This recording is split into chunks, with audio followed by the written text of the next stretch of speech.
વિશ્વનાથ મહાદેવના સાનિધ્યમાં એમને દર્શન કરવા જાય છે. તો રસ્તામાં આવ્યું હનુમાનજી મહારાજનું મંદિર. હવે આપણે પહોંચવું થઈ ગયા છે વિશ્વનાથ મહાદેવનું મંદિર. જો આ તમને દૂરથી દેખાય છે એ જ મંદિર વિશ્વનાથ મહાદેવનું. અને જો ત્યાંનું રમણીય સ્થળ, કેટલું કુદરતના ખોળામાં પ્રકૃતિને કેવી સરસ મજાનું રમણીય વન અહીં છે.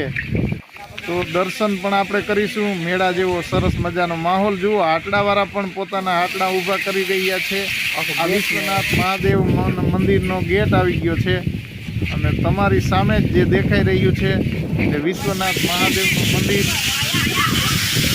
આ પણ સરસ મજાનું એક જુઓ, બાપા સીતારામના દર્શન કરીએ.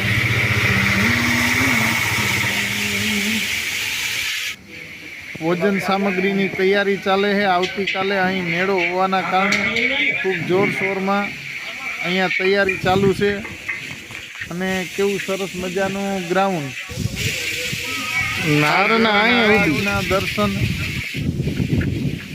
અને આ બાળકો, જો તમે તમારા બાળકોને લઈને આવો ને તો એમને પણ મનોરંજન કરવા માટેના સરસ મજાના અહીં રમત રમી શકે એવી આયોજન પણ કરેલું છે.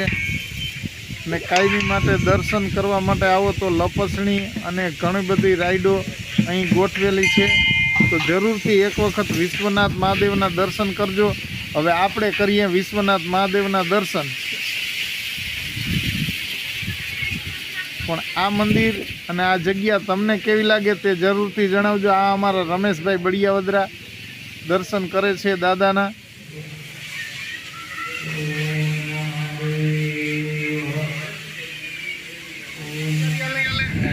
વાહ, છત્રીને સારું ગોઠવી લીધું. હું પલડે નહીં ને? કા ના ના, બરોબર જ છે ને. સારું, લઈ આવવાની જરૂર હતી. હા,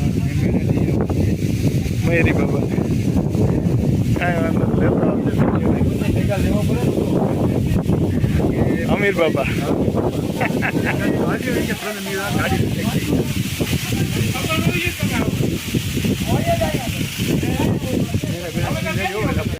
ગ્રુપમાં નાખજો.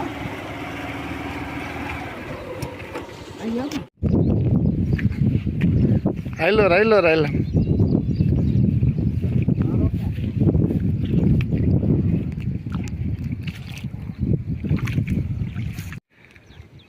આ જૂનવાણી વીડો હે, પ્રાચીન વીડો. આમાં પાણી ભોળાનાથની દયાથી ખૂટતું જ નથી. અત્યારે આપણે છીએ વિશ્વનાથ મહાદેવના સાનિધ્યમાં રબારિકા.